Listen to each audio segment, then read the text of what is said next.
अध्याय 10। बाम्बी ने देखा कि दुनिया बदल गई है। इस बदली हुई दुनिया में उसके लिए जीना मुश्किल हो गया था।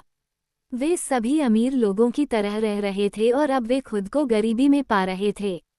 लेकिन बाम्बी ने जो कुछ भी जाना था वह सिर्फ दौलत थी। उसने इसे एक स्वाभाविक बात मान लिया कि वो हर तरफ से सबसे ज्यादा ज्यादतियों और बेहतरीन विलासिता से घिरा हुआ है। उसे खाने की कोई चिंता नहीं है। वह एक खूबसूरत कमरे में सोता है जो हरे रंग से सजा हुआ है और जिसके अंदर कोई नहीं देख सकता है, और वो एक शानदार चिकने चमकदार लाल कोट में घूमता है। अब सब कुछ अलग था और उसने वास्तव में इस पर ध्यान नहीं दिया था, ठीक से नहीं। जो बदलाव हुआ था उसके लिए वह सिर्फ कुछ समय के लिए होने वाली घटनाओं का सिलसिला था। उसे ये सब मनोरंजक लगता था जब सुबह की नमी को धुंध के दूध या सफ़ेद आवरण घास के मैदान से ऊपर खींचते थे, या जब वे अचानक शाम के आसमान से नीचे उतरते थे। वे सूरज की रोशनी में विलीन होते हुए बहुत सुंदर लगते थे। उसे ठंड भी पसंद थी, जो उसे तब हैरान कर देती थी जब वो ज़मीन और घास के मैदान को सफ़ेदी से भरा हुआ देखता था। वह अपने बड़े हो चुके रिश्तेदारों हिरणों की आवाज़ सुनने में बहुत समय बिताता था जब वे चिल्लाते थे। पूरा जंगल इन राजाओं की आवाज़ से गूंज उठता था। बाम्बी सुनता और बहुत डरता, लेकिन जब भी वह ये गरजती हुई आवाज़ सुनता तो उसका दिल प्रशंसा से धड़क उठता। वह इन राजाओं के मुकुटों के बारे में सोचता, जो इतने बड़े और इतनी सारी शाखाओं वाले एक राजसी ओक की तरह थे, और उसे लगता कि उनकी आवाज़ें उनके मुकुटों की तरह ही शक्तिशाली थीं। उनके अत्याचारी आदेश गहरे स्वर में सुनाई देते थे, कुलीन रक्त की राक्षसी कराहें जो उनके शरीर के चारों ओर दौड़ती थीं और तड़प, अभिमान और गर्व की प्राचीन शक्ति से उबलती थीं। जब भी बाम्बी ने ये आवाज़ें सुनी तो वह उनसे अभिभूत महसूस करता था, लेकिन उसे ऐसे प्रतिष्ठित रिश्तेदारों पर गर्व था। साथ ही उन्हें उनके इतने दुर्गम होने पर एक अजीब उत्तेजित जलन महसूस हुई। इससे उसे ठेस पहुंची, इससे उसे अपमान महसूस हुआ, हालांकि उसे ठीक से पता नहीं था कि क्यों या कैसे, या यहाँ तक कि वह कैसे जानने के और करीब पहुंच सकता था।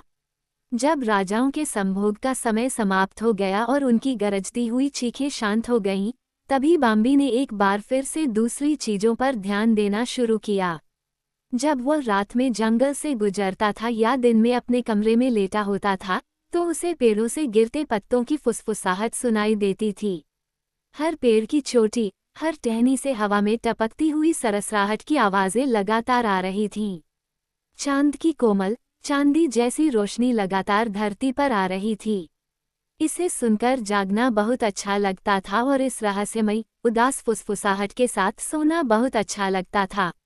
उस समय पत्तियां जमीन पर गहरी और ढीली पड़ी होती थीं और जब आप उनके बीच से गुजरते थे तो वे जोर से चटकती थीं और धीरे से सरसराहट करती थीं।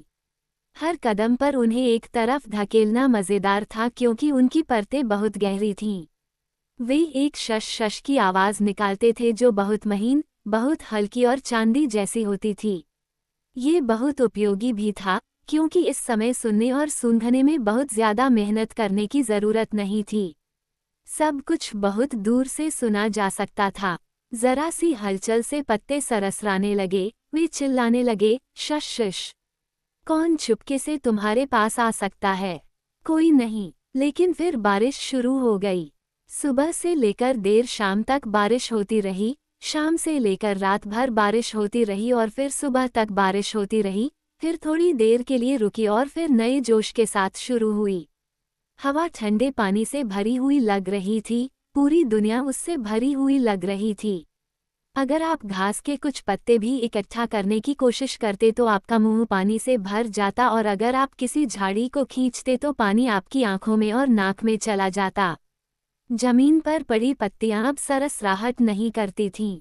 वे बारिश से दबी हुई नर्म और भारी पड़ी थीं और बिल्कुल भी आवाज नहीं कर रही थीं। बाम्बी ने पहली बार जाना कि दिन और रात भर पानी का बहना और पूरी तरह भीग जाना कितना कष्टदायक होता है।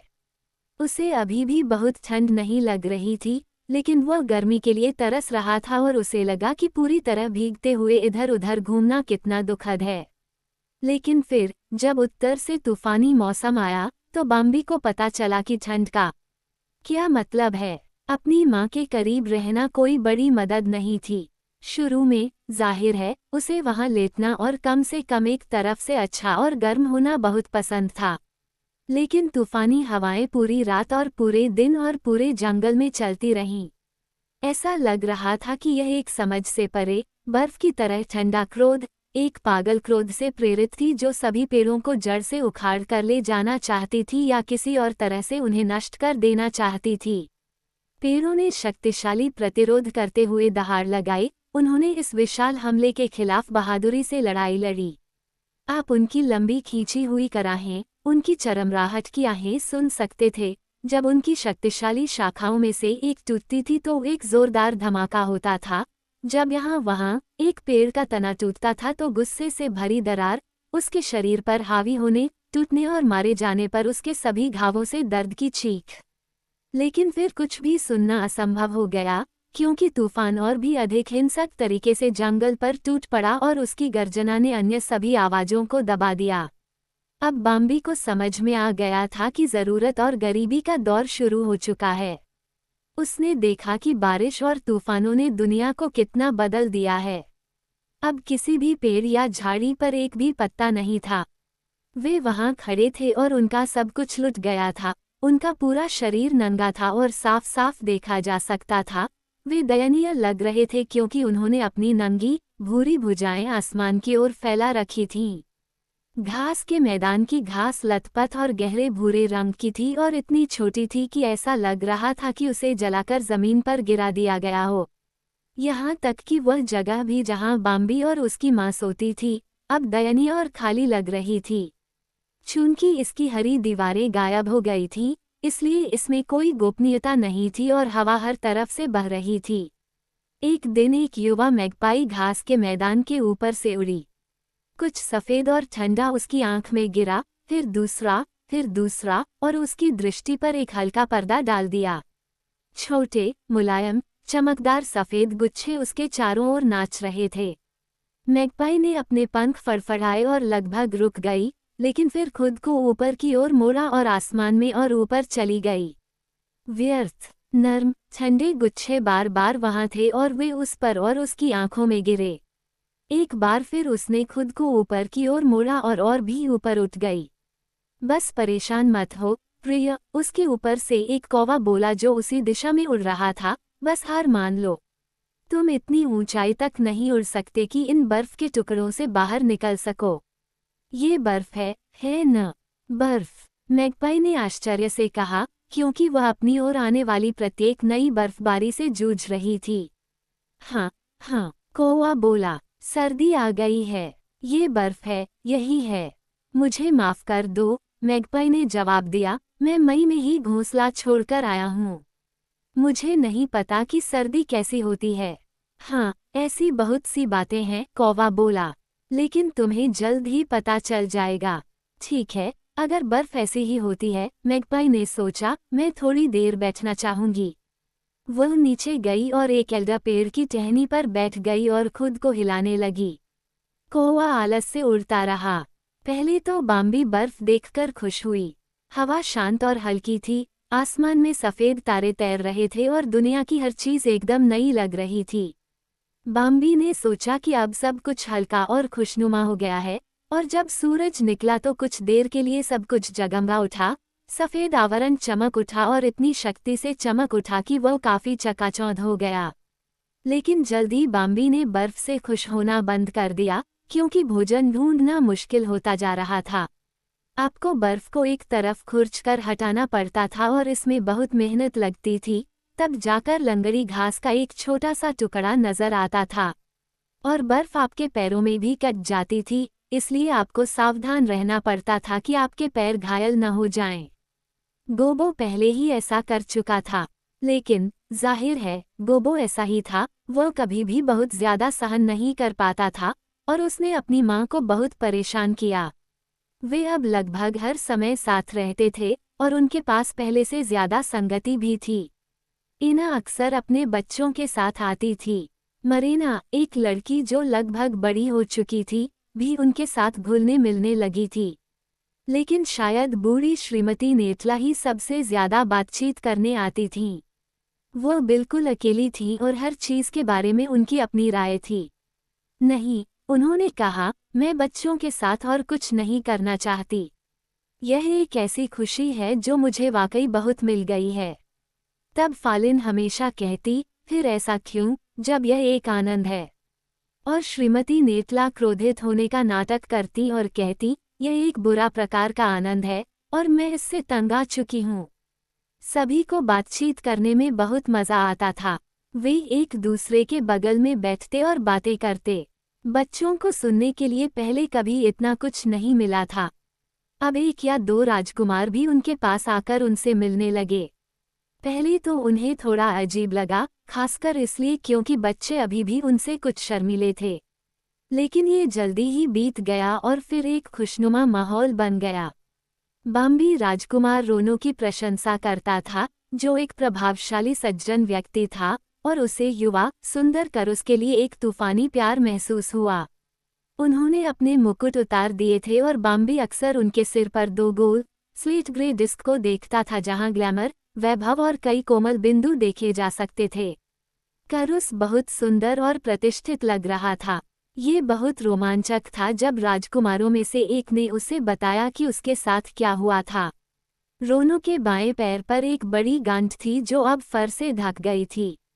वो अक्सर पूछता था, क्या आपने कभी गौर किया है कि मैं इस पैर पर कैसे लंगड़ाता हूँ? हर कोई उसे आश्वस्त करने के लिए तत्पर था कि किसी ने कभी भी किसी भी लंगड़ाहट पर ध्यान नहीं दिया। यही वह था जो रोनो सुनना चाहता था, और यह कहना वास्तव में सच था कि यह मुश्किल से ध्यान देने योग्य था। हाँ, वो फिर कहता, मैं उस दिन एक बहुत ही खतरनाक चीज से बच गया। और इसलिए रोनो ने बताया कि कैसे वह आश्चर्यचकित हो गया था और उस पर आग फेंकी थी। लेकिन उसे केवल यहाँ उसके पैर पर मारा गया था। यह इतना दर्दनाक था कि आप पागल हो सकते हैं। लेकिन ये केवल यहाँ था, उसके पैर पर, जहाँ उसे मारा गया था। ये लगभग इतना दर्दनाक था कि वो पागल हो गया। कोई आश्चर्य नहीं, हड्डी टूट गई थी, लेकिन रोनो घबराया नहीं। वो उठ खड़ा हुआ और केवल 3 पैरों पर चल पड़ा। वो दर्द के बावजूद चलता रहा, क्योंकि वह अच्छी तरह से जानता था कि उसका पीछा किया जा रहा है। वह रात होने तक भागता रहा। फिर उसने खुद को थोड़ा आराम करने दिया, लेकिन अगली सुबह वह फिर से आगे बढ़ गया जब तक उसे लगा कि वह सुरक्षित है। फिर उसने खुद को संभाला, छिप गया और अकेला रहा और घाव के ठीक होने का इंतजार किया। आखिरकार वह अपनी सुरक्षित जगह से बाहर आ गया और वह एक हीरो बन गया। वह लंगड़ा रहा था, लेकिन वह मुश्किल से दिखाई दे रहा था। अब, जब वे सभी एक ही स्थान पर इतने बार और इतने लंबे समय तक साथ रहते थे, जब इतनी सारी कहानियां सुनाई जाती थीं, तो बाम्बी ने उसके बारे में पहले से कहीं ज्यादा सुना। वे इस बारे में बात करते थे कि वह देखने में कितना भयानक था। कोई भी उसके पीले चेहरे को देखना बर्दाश्त नहीं कर सकता था। ये कुछ ऐसा था जो बाम्बी अपने अनुभव से पहले से ही जानता था। उन्होंने उसकी गंध के बारे में भी बात की जो चारों ओर फैलती थी, और यहाँ भी, बाम्बी चर्चा में योगदान दे सकता था यदि उसे वयस्कों की बातचीत में शामिल होने के लिए बहुत अच्छी तरह से पाला नहीं गया होता। उन्होंने कहा कि यह गंध एक अजीब तरह की थी, हमेशा बदलती रहती थी लेकिन तुरंत पहचानी जा सकती थी क्योंकि यह हमेशा उल्लेखनीय रूप से उत्तेजक, अज्ञात, रहस्यमय थी, लेकिन अपने आप में काफी घृणित थी। उन्होंने कहा कि उसे चलने के लिए केवल 2 पैरों की आवश्यकता थी और उसके दोनों हाथों की अद्भुत ताकत के बारे में। उनमें से कुछ को ठीक से पता नहीं था कि हाथ क्या होते हैं। लेकिन श्रीमती नेतला ने उन्हें समझाया, मुझे इसमें कुछ भी आश्चर्यजनक नहीं लगता। गिलहरी वह सब कुछ कर सकती है जिसका तुमने अभी उल्लेख किया है और वो इसे ठीक उसी तरह करती है जिस तरह वो करना चाहती है, और हर छोटा चूहा भी ऐसा ही कर सकता है। उसने अनादरपूर्वक अपना सिर उनसे दूर कर लिया। ओह, दूसरों ने कहा और उन्होंने उसे समझाया कि यह एक ही बात नहीं है। लेकिन श्रीमती नेतला को डरना नहीं था। और बाज के बारे में क्या? उसने घोषणा की, बाजट के बारे में क्या? और उल्लू के बारे में? उनके पास केवल 2 पैर हैं, और जब वे किसी चीज को पकड़ना चाहते हैं, जैसा कि आप इसे कहते हैं, तो वे बस एक पैर पर खड़े होते हैं और दूसरे से उसे पकड़ते हैं। ऐसा करना बहुत कठिन है और मुझे यकीन है कि वह ऐसा नहीं कर सकता। श्रीमती नेतला किसी भी तरह से उसके बारे में कुछ भी प्रशंसा करने के लिए इच्छुक नहीं थीं। वो उससे पूरे दिल से नफरत करती थी। वह घृणित है, उसने कहा, लेकिन मामला और भी उलझ गया जब उन्होंने इस बारे में बात की और कहा कि उनके पास एक तीसरा हाथ था, सिर्फ 2 हाथ नहीं बल्कि एक तीसरा हाथ भी था। श्रीमती नेतला का जवाब रूखा था। ये सिर्फ एक पुरानी कहानी है, उन्होंने निष्कर्ष निकाला। मैं इस पर विश्वास नहीं करती। अब रोनो भी शामिल हो गया। तो क्या? उसने पूछा, और तुम्हें क्या लगता है कि उसने मेरे पैर को किस चीज से तोड़ा था? बस मुझे यही बताओ, क्या तुम? मिसेज नेतला ने सहजता से जवाब दिया, ये तुम्हारा मामला है, मेरे प्यारे। उसने कभी मेरा कुछ नहीं तोड़ा। आंटी एना ने कहा, मैंने अपने जीवन में बहुत सी अलग अलग चीजें देखी हैं, और मुझे लगता है कि इसमें कुछ तो बात होगी अगर वह इस बात पर जोर देता है कि उसके पास तीसरा हाथ है। युवा करुस ने विनम्रता से कहा, मैं आपसे पूरी तरह सहमत हूँ। एक कौवा है जो मेरा दोस्त है। वह थोड़ी देर के लिए शर्मिंदगी से रुक गया और वहां मौजूद सभी लोगों को ऐसे देखा जैसे उसे हंसी का डर हो। लेकिन जब उसने देखा कि वे उसकी बात सुन रहे हैं और उसे अपना पूरा ध्यान दे रहे हैं, तो उसने आगे कहा, कौवा असाधारण रूप से प्रतिभाशाली है, मैं इससे इनकार नहीं कर सकता, वह आश्चर्यजनक रूप से प्रतिभाशाली है। उसने मुझे बताया कि उसके पास वास्तव में 3 हाथ हैं, लेकिन हर समय नहीं।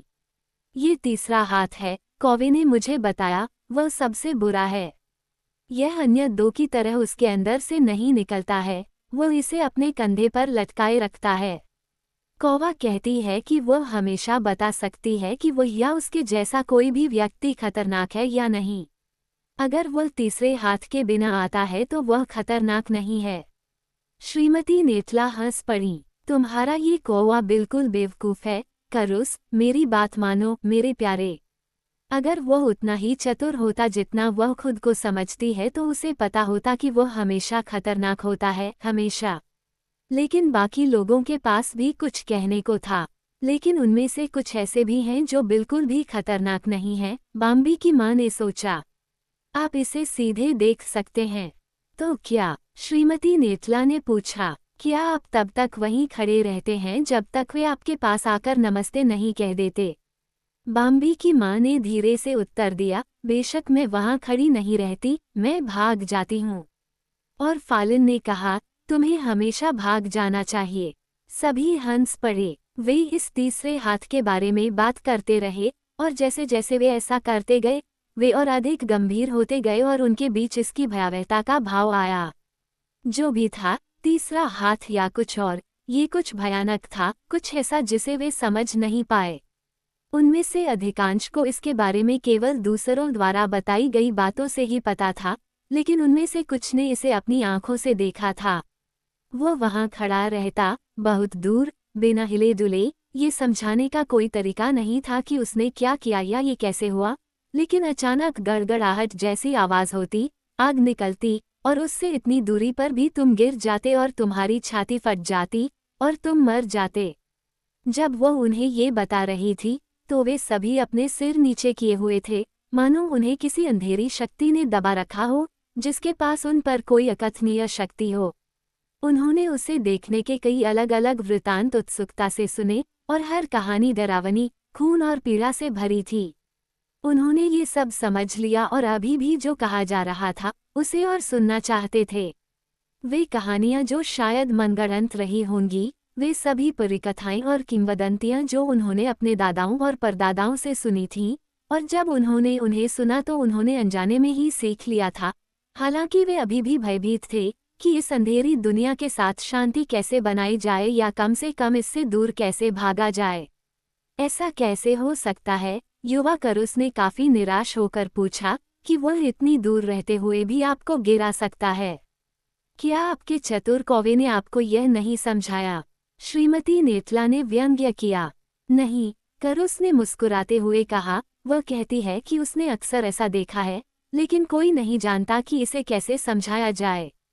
रोनू ने कहा, जब उनका मन करता है तो वे कौओं को पेड़ से नीचे भी गिरा सकते हैं और वह तीतरों को आकाश से नीचे गिरा देता है। आंटी एना ने आगे कहा। बाम्बी की माँ ने कहा, वह अपना हाथ वहाँ फेंकता है। मेरी दादी ने मुझे यही बताया था। क्या वह सचमुच ऐसा करता है? श्रीमती नेतला ने पूछा। और फिर वह भयानक गड़गड़ाहट जैसी आवाज़ क्या है?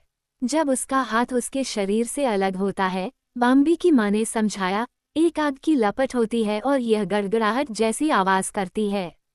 अंदर से वह बस आग ही है। माफ़ करना, रोनो ने कहा। ये कहना सच है कि वह अंदर से आग के अलावा कुछ नहीं है, लेकिन ये कहना गलत है कि वह अपने हाथ का इस्तेमाल करता है। हाथ से किया गया वार कभी भी इस तरह की चोट नहीं पहुंचा सकता। आप खुद ही देख सकते हैं। यह ज्यादा संभावना है कि वह हम पर कोई दांत फेंके। इसके बारे में सोचें, इससे बहुत कुछ समझ में आ जाएगा।